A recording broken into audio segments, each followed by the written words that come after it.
Hello, my name is Amanda Curwick. I'm one of the wound ostomy continence nurses at Mayo Clinic, Rochester. In this portion of our presentation, I will be talking about ostomy and peristomal skin complications.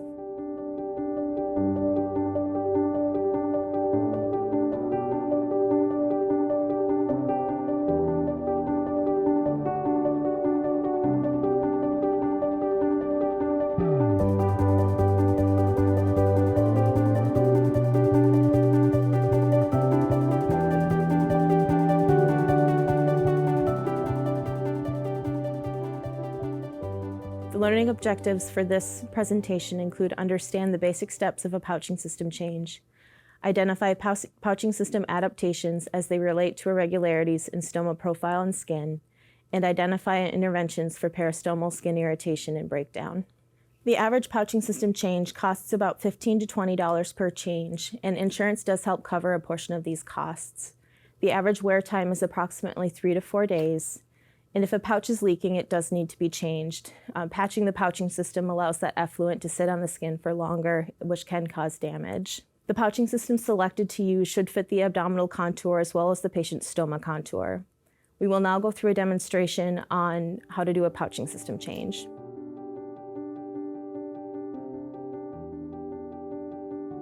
So once the pouching system's been removed, you'll want to clean the peristomal skin using plain tap water and a paper towel, or if you're in a hospital setting, gauze can be used as well. You want to make sure that skin is nice, clean, and dry. Once that's been cleaned and dried, you'll use a measuring guide such as this to measure the size of the ostomy. What we're looking for is just a little sliver of skin exposed all the way around that stoma, approximately 1/8 of an inch. So if we set this size down here, you can see that this is just right. It's a little bit of skin exposed all the way around.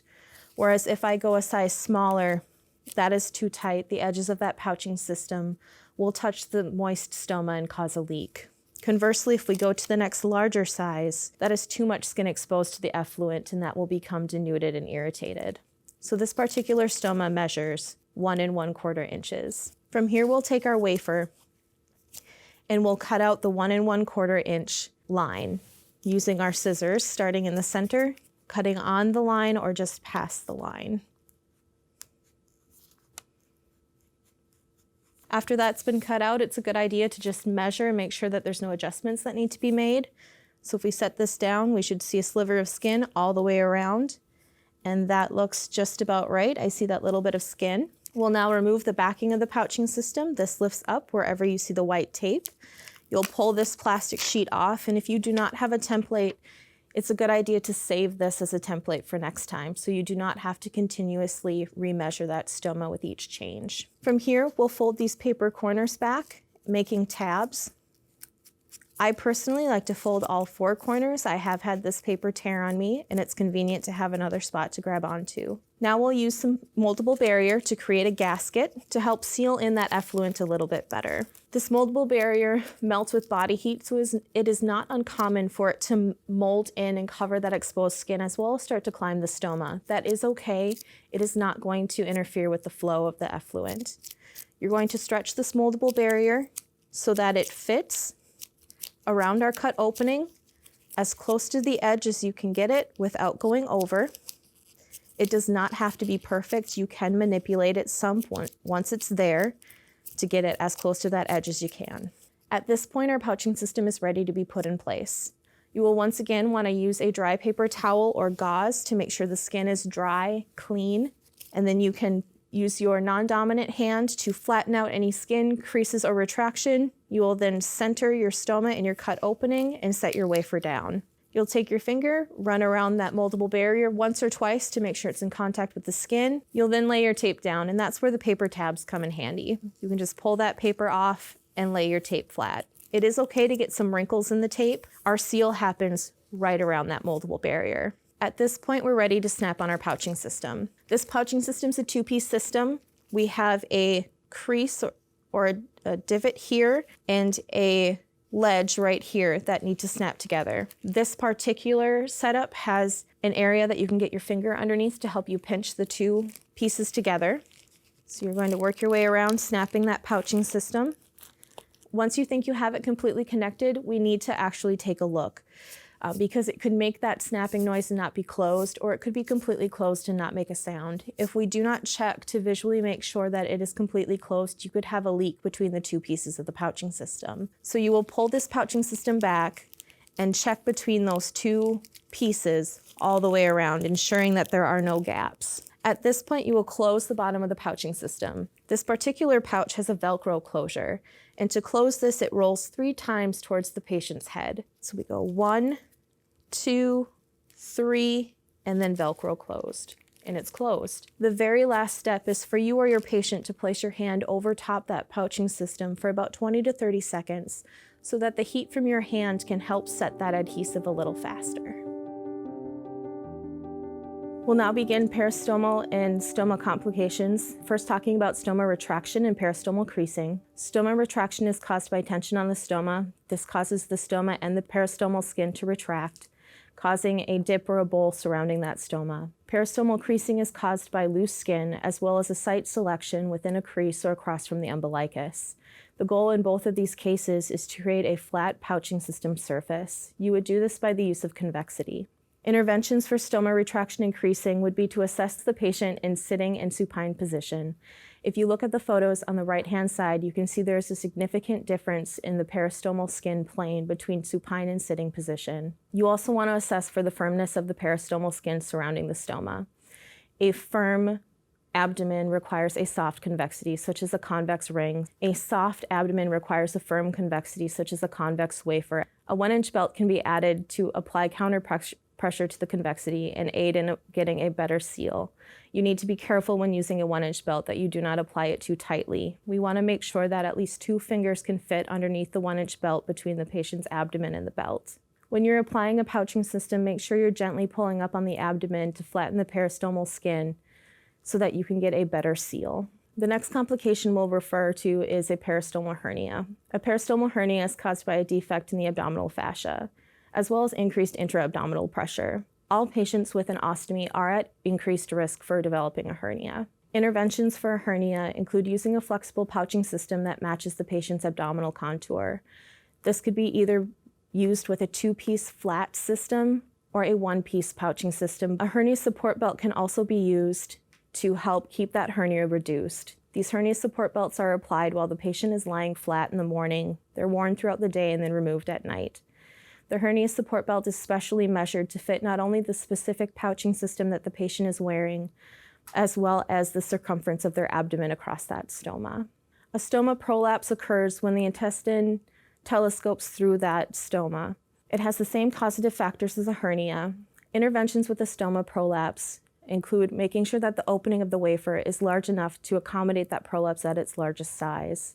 This is very important because as that stoma prolapses out, it does become wider. If we do not cut that opening large enough to allow it to prolapse through, we could either impede the blood flow to the stoma, or if it comes through forcefully enough, we could lacerate that stoma, sometimes significantly, as well as dislodge the pouching system, causing a leak. This does expose more skin than we normally would like to see around that stoma when that prolapse is reduced. We protect this skin by using a skin barrier spray or skin barrier wipe. A prolapse generally does not need to be reduced unless there is concern that it is impeding blood flow. Signs that it's impeding blood flow include a change in color of the stoma becoming dusky, dark, or purple, the patient complaining of pain, or having difficulty passing stool or gas. It is not uncommon for a prolapse to occur again once it has already happened. Contact dermatitis is caused by leakage of effluent on the peristomal skin. This tends to burn and sting and is very uncomfortable for the patient. It's also very wet, which makes it difficult for a pouching system to adhere. You would apply this stoma powder after the skin has been cleaned and dried and right before the wafer is ready to be placed. You would sprinkle this stoma powder on the peristomal skin and brush off the excess. It will stick where it needs to in a fine layer. There is no medication in the stoma powder. It just allows that contact dermatitis to dry so that the wafer can adhere. Interventions to use to prevent contact dermatitis or to help heal contact dermatitis include matching the pouching system choice to the abdominal contour. So again, using a convex or a flat wafer based on what you're seeing in that patient's contour. Resizing the opening to properly fit the stoma. Improperly sized opening, whether too small or too large, can cause contact dermatitis. Empty the pouch when it's a third to a half full so it does not become too heavy and pull away on that adhesive, causing leakage, as well as making sure that pouching system is changed every 3 to 4 days. The adhesive is only meant to last for so long. If it is worn for longer than that, leakage can occur. The final complication we'll talk about today in regards to ostomy is a peristomal ulcer. A peristomal ulcer is caused when too much pressure from the pouching system is placed on the peristomal skin. This can be caused by either convexity use, belt use, or fragile and thin skin. Interventions would be to reduce the pressure. 3 different options for reducing pressure. The first one listed on the left-hand side is a cut-to-fit convex wafer with the opening cut off-center. What this means is that the opening has cut way off to the side so that the ulcer sits on a more flatter surface and further away from that rigid convexity. An ulcer will not heal as long as convexity is still placed on it. The center shows a partial convex ring where a portion of that ring has been removed so that there is no pressure over top that ulcer. The final option, if you can use it, is just a regular flat wafer. Another option to reduce pressure, especially if that ulcer is underneath that plastic flange of the pouching system, is to use a one-piece system so there is no pressure from that ring on the ulcer. If that ulcer is draining quite a bit, you may need to use a topical dressing, such as an absorbent foam, to absorb the drainage. You have to be careful once the ulcer has healed before you reintroduce convexity, as it takes quite a long time, sometimes weeks to months, for that tensile strength to get strong enough to hold up to that convexity once again. So some key takeaway messages from this segment of the presentation: the pouching system must be changed if it's leaking, skin should be clean and dry prior to wafer placement, and the pouching system should fit the abdominal contour. Nicole Jirsa will now speak about fistula care.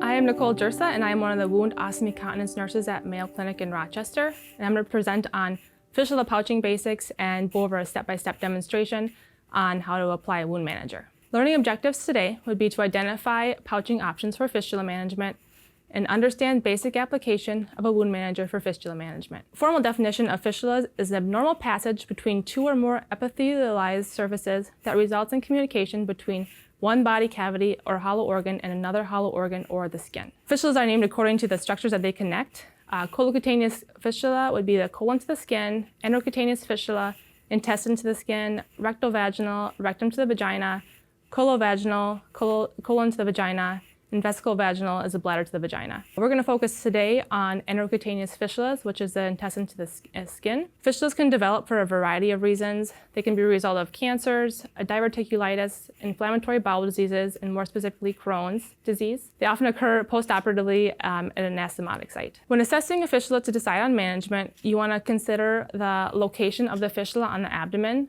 Fistulas will often occur in areas of weak tissue, incisions, scar tissue, and in creases. When we mark patients for an ostomy site, we will mark in areas where there's a flat surface and there's minimal creasing and scar tissue. Unfortunately, fistulas often develop in areas where it's undesirable to put a pouching system on. You want to look at the size and appearance of the fistula. Ideally, you'll measure the patient in laying position, sitting, and standing. As patients change position, their abdominal contours will change, and that can change the size and the appearance of the fistula and the wound bed, and also cause creasing and divots in the skin when the patient goes from sitting to standing position. You're going to see the most creasing and divots in the skin likely when the patient is in sitting position. You want to consider the amount of output and the type of output from the fistula. Low output fistulas that produce less than 500 cc's a day. These can often be managed with just gauze or periodic dressing changes from the patient throughout the day. High output fistulas, those are going to require some sort of a pouch or a wound manager. These will produce over 500 cc's a day. They are typically located higher up in the GI tract, so the effluent from the fistulas tends to be more caustic to the skin. Perifistular skin needs to be assessed as well. You want to look for areas of scar tissue. Products do not adhere well to scar tissue, so you want to try to avoid pouching on top of scar tissue, so you may need to include areas of scar tissue within the wound manager or the pouch opening. You also want to assess for areas of skin breakdown or wet and denuded skin. We typically will treat these with a stoma powder and some type of a liquid skin barrier on top. Same with scar tissue. Products do not adhere well to areas of skin breakdown or wet skin. Fungal rash is also common on the perifistular skin due to the warm, moist environment. We'll also treat these with pouching changes with an antifungal powder. There are multiple options to consider for pouching a fistula. First line would be the ostomy pouches. These tend to be easier for the patient to use, and they do come at a lower cost and often can be covered by insurance for the patient. What we're going to look at more so today are wound managers. These are often necessary to cover a larger surface area. Unfortunately, these are much more costly and may or may not be covered by the patient's insurance. You'll likely need some types of ostomy accessories to help fill in divots and creases and create a more ideal pouching surface. These can include convex rings, moldable barriers, which we'll look at today, some skin barriers, more of a solid skin barrier. You can take and cut pieces out of these skin barriers and build them up to help create a flatter pouching surface. Paste, skin cements, and then if you are using an ostomy pouch, you can also use a belt for some counter pressure. Skin products that we typically use include stoma powder, which is used to treat wet and denuded skin. Liquid skin barriers, these come in wipes, wands, and sprays and can help treat the skin and also just protect the perifistular skin from effluent. And ideally, we're also going to use some type of adhesive remover, either a wand or a wipe or a spray, and this will help reduce trauma to the perifistular skin with removal of the pouching system or the wound manager. So we'll look at a case study today and do a step-by-step on how to apply a wound manager to a fistula. This here is a male in his 60s with a history of Crohn's disease. Those two red arrows pointing there do point out two intracutaneous fistulas that are present within that dehisced midline incision. He also has an ileostomy present in the right upper quadrant. So with an initial assessment of a fistula, it's ideal to take a photograph for a baseline and to help track progress. It can also be helpful if you do set some suction up at the bedside to help manage that effluent, especially for these higher output fistulas. So you want to measure the area that's going to be a pouch so you can select the appropriate size wound manager. Again, we want to assess with the patient in sitting and laying positions at least so that you can see the size of the wound bed when it's at its largest.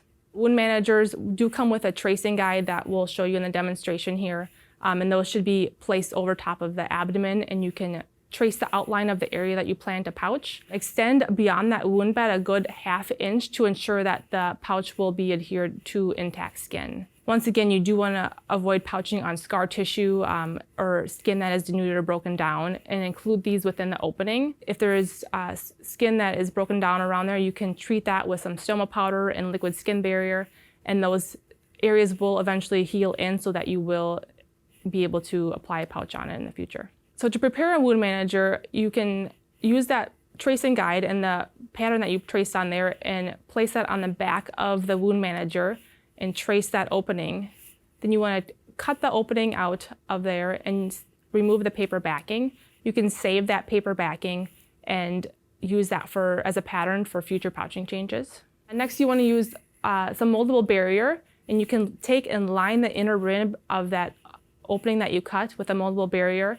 You may need multiple pieces depending on the size of the opening. If it's a larger opening, you may need 2 or 3 pieces of that moldable barrier. You want to stretch and line that on the inner edge there and press that down firmly into place. Then you can take some skin cement and lightly paint the back of that wound manager with that skin cement.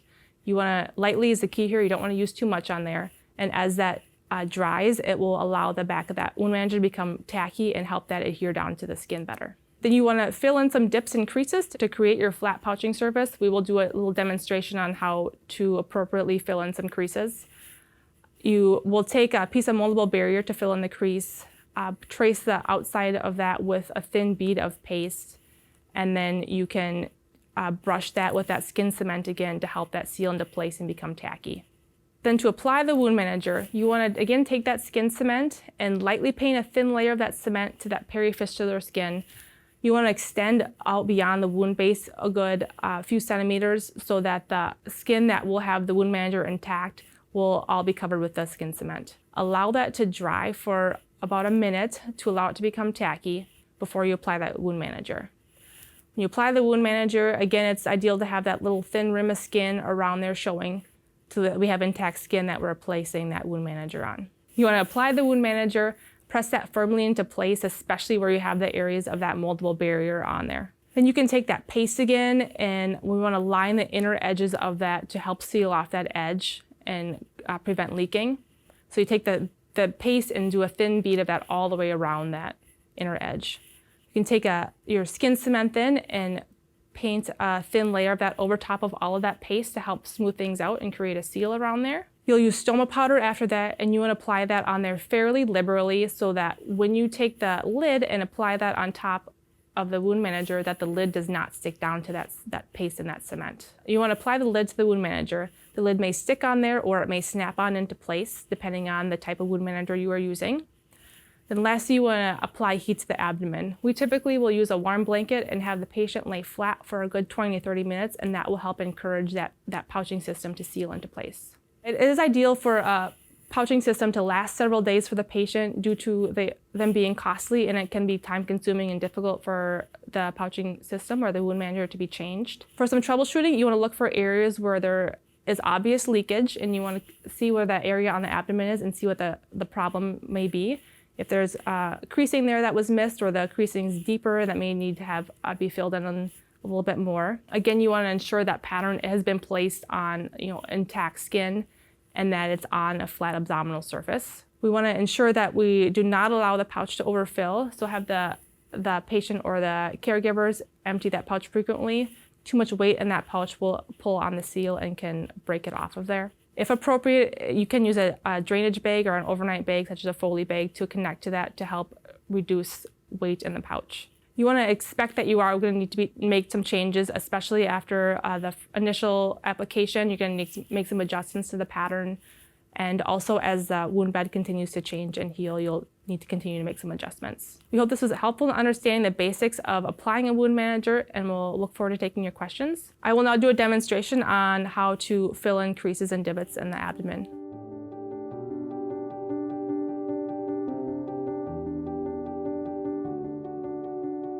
This is an example of the wound manager that will be used in the presentation. This is a tracing guide that you would use to place on the abdomen and trace the outline of the wound and the wound bed. The wound managers do come in different brands and different styles. This is just a Coloplast one, and it covers a fairly large surface area. So this is a technique that we use to fill in dips and creases in the abdomen. You can use this using like some moldable barriers. It could also be used as a technique for filling in the space around convex rings, or if you're using a type of a solid skin barrier that you cut pieces out of. This is a crease here that we're going to fill in on the abdomen. We're going to take a piece of the moldable barrier. Depending on how long or deep the crease is, you can use as much or as little as you need. Just tear a little piece off here and roll that into a rope. And we're going to flatten that down into the crease here. Push it firmly down into place so that it fills in the crease entirely.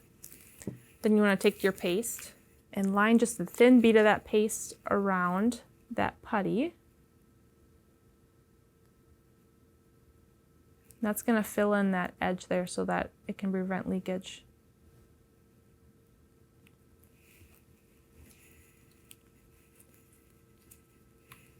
Next, you want to use your skin cement and just a light layer of this on here. And paint that over top, and that will help smooth that paste out.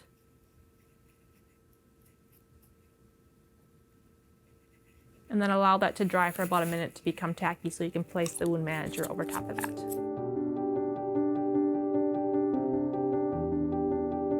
Hello everyone and welcome. My name is Sarah Walker and I am a wound care nurse at Mayo Clinic in Rochester, Minnesota. I have no financial relationships to any wound care industries or companies. So by the end of this presentation, you will be able to identify pressure injuries, incontinence-associated dermatitis, intertrigodermatitis, friction injuries, and skin tears. You'll also be able to understand the appropriate treatment and interventions for the above skin conditions. So pressure injuries. So the above definitions were found on the National Pressure Injury Panel website. They were reviewed in April of 2016 by Dr. Michael Gray in Chicago, Illinois. So what are pressure injuries? So these are wounds caused by pressure over a bony prominence or from a medical device. So a stage 1 pressure injury is non-blanchable erythema that remains intact and is often localized. A stage 2 pressure injury is a partial thickness wound. The wound bed has open and may appear as an open blister. A stage 3 pressure injury is a full thickness skin loss, and adipose tissue is visible and granulation tissue is present. So with stage 3 pressure injuries, the wound will heal through granulation. Stage 4 pressure injury is a full thickness skin and tissue loss, exposed directly palpable fascia, muscle, tendon, ligament, cartilage, or bone. An unstageable pressure injury is obscured full thickness and skin loss. It is obscured by fibrin and slough or eschar. A deep tissue pressure injury is persistent, non-blanchable, deep maroon or red or purple discoloration. A medical device-related pressure injury is an injury caused by a medical device and then is staged as a 1, 2, 3, 4 unstageable deep tissue. A mucosal membrane pressure injury is found on the mucous membranes, often related to a medical device. Due to the location of the pressure injury, we cannot stage these. So now we'll go into some pictures of stage 1 and 2 pressure injuries. So you see the intact red non-blanchable on the first picture, and then on the second picture we see that the wound has opened and kind of appears as an open blister. So I will now talk about interventions with pressure injuries. All interventions and dressing recommendations are in conjunction to the Mayo Clinic dressing formulary created by Bess Sievers. A stage 1 pressure injury. So with these, our main focus is offloading, removing the cause of pressure. We may consider specialty mattresses, a chair cushion, and we may also use a foam border dressing as such. Either of these would work, and this helps with pressure redistribution and protection. With a stage 2 pressure injury, again, we will focus on offloading and reducing the cause of pressure to that area. Now that the wound has opened, we will consider other dressings. Now, what is the wound telling us? Is it dry? Is it pink? Is there biofilm? Is it moist? And then that will determine what dressing we use. We could again consider our foam border dressing, and we could also utilize hydrogel to add some moisture to the wound, and then with a secondary dressing. Lastly, we could also use a clear absorbent dressing as such, and it has like a pillow in the middle of this absorbent dressing to pull the moisture away from the wound. Stage 3 and 4 pressure injuries. So here is examples of a stage 3 and a stage 4 pressure injury. Now for interventions with a stage 3, we will continue our preventative measures for offloading and pressure redistribution. We may consider debridement and or ultrasound mist therapy.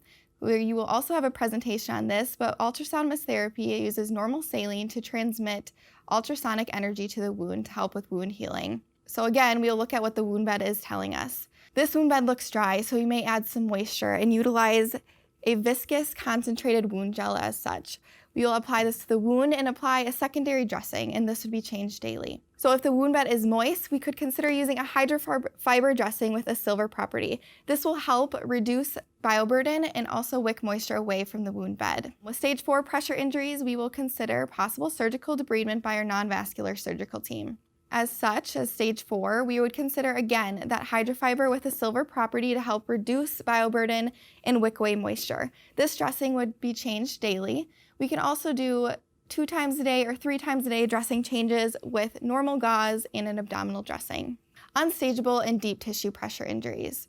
So we see here is an unstageable pressure injury. On the top photo shows fibrin and slough. The bottom photo will show eschar. And then the photos on the side are deep tissue injuries. And as you see, they remain intact, but they are that deep purple or maroon color. So with an unstageable pressure injury, if there's fibrin or slough, we will consider surgical debridement, and we'd also utilize the mist therapy as talked about on the previous slide. We'd also consider using that viscous wound gel and then a secondary dressing such as a foam border dressing. And then that can be used if the wound bed is dry or moist. If the wound bed is dry, we would use less of the gel. If it's moist, we use more. Both of these dressings would be changed daily. So with deep tissue pressure injuries, offloading is going to be our main goal. We may utilize, again, a specialty air mattress and a chair cushion. We will utilize our foam border dressings. We will consider many of the interventions that we do with stage 1 pressure injuries. We also find it very useful to get our mist therapy on board immediately, and we have seen great progress in the wounds because of this. So medical device-related pressure injuries are determinant on how they present. So again, are they a stage 1, 2, 3, 4 unstageable or deep tissue? So here is an example of a stage 2 pressure injury on the nose from a CPAP machine. We also see a stage 1 pressure injury on the bottom of the foot from an AFO. So with the stage 2 pressure injury on the nose, we find it's very helpful to use a dressing such as Liquicell. This protects the nose from that CPAP machine. As for the stage 1 on the foot, patting the device, removing the device, or altering the device may be the best form of action. Here is also a picture of a mucosal pressure injury. Again, we cannot stage these because of the tissue. With mucosal pressure injuries, we find that honey ointment is very useful and helps these wounds heal. So now I will switch to moisture-related skin issues. There is a broader concept of moisture-related skin issues, but I will focus on incontinence-associated dermatitis and intertrigodermatitis. According to the case series, a novel approach to trending moderate to severe incontinence-associated dermatitis and intertrigodermatitis. Incontinence-associated dermatitis, inflammation of the skin resulting when urine or feces come in contact with the perianal or perigenital skin. It may appear as erythema that does or does not blanch, swelling, vesicles, crusting, scaling, diffuse areas of involvement, irregular edges, and maceration may be present. So for interventions, we will focus on if it's mild, moderate, or severe. With mild, we may consider a liquid skin protectant as such that can come in a wand like this. We also consider a moisture barrier cream, and here's a zinc oxide cream as an example. We also suggest removing briefs while in bed and utilizing breathable incontinence pads. Antifungal powder may be used if yeast is present. So now, moderate to severe, we utilize a protocol. So is it moderate or severe? Is there yeast or is there no yeast? For moderate, we will use 0.25 acetic acid twice a day for 2 hours. If yeast is present, we will utilize nystatin cream. For severe, we will use 0.25 acetic acid with steroid cream 3 times a day for 2 hours and antifungal cream if yeast is present. Between treatments, consider antifungal powder if yeast is present or a barrier cream with an antifungal. If no yeast is present, we may consider a moisture barrier protectant or a foam border dressing. The second of the 2 subcategories I will be covering is intertrigodermatitis. Intertrigodermatitis is inflammation of the skin resulting when moisture or perspiration is trapped in skin folds. ITD may appear as erythema and or linear fissure at the base of the skin fold. So intervention, again, we have mild, moderate, and severe. Mild, we may utilize a liquid skin protectant, an absorbent transparent dressing for erosions, and I showed this with our stage 2 pressure injuries as well, a foam border dressing, an antifungal if yeast is present, and you can see the first picture, this is a great example of yeast. You can see the satellite lesions there, and then the second picture would show erosions, so a transparent dressing or a foam dressing might be the best option for those. We also have this moisture-wicking antimicrobial. We separate the skin folds, place in the fold, and allow 2 inches to be left out of the fold. We cleanse and replace this twice daily, and it can be used for 5 days if not soiled. Again, we have the moderate to severe, and we have a protocol to go along with this. We ask ourselves, is it moderate or is it severe? Is there yeast or is there no yeast? For moderate, we use 0.25 acetic acid twice a day for 2 hours, and we will utilize an antifungal cream if yeast is present. For severe, we will use 0.25 acetic acid with steroid cream 3 times a day for 2 hours, and we will add an antifungal cream if yeast is present. Between treatments, we will consider the use of a moisture-wicking antimicrobial or an antifungal powder. Friction, mechanical wearing or abrasion of the epidermis that results from the skin being dragged across the external surface. According to Christine Burke, friction is defined as surface damage caused by the skin rubbing against another surface. Interventions, we can utilize that absorbent transparent dressing. We can utilize a foam border dressing. We can also utilize a liquid skin protectant. It is also very important to consider proper body mechanics.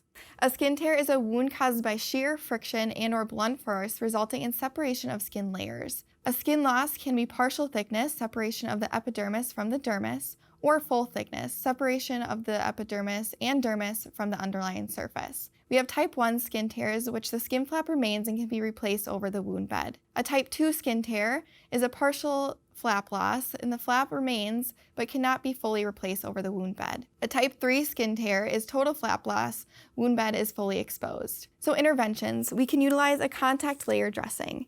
Now with this dressing, if the wound is draining, we can utilize Curlex to help absorb some of that drainage. Now, if the wound bed is dry, we can apply hydrogel to apply some more moisture to the wound. Now, the acrylic should be changed daily and hydrogel would be applied twice a day. We can also utilize a petroleum impregnated gauze with a secondary dressing. We can utilize hydrofiber for heavily draining wounds. All interventions and dressing recommendations are in conjunction to the Mayo Clinic dressing formulary created by Bess Sievers, CNS, in December of 2019. I would like to acknowledge Teresa Jacobson, DNP, and Bess Sievers, CNS, for their work and maintenance of the incontinence-associated dermatitis protocol.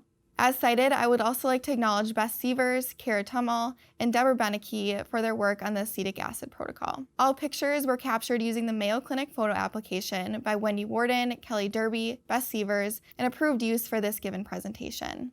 Thank you for your time. I have truly enjoyed sharing my experience as a wound care nurse and a normal day in my position. I hope you take something from this demonstration, and I hope you all have a wonderful day.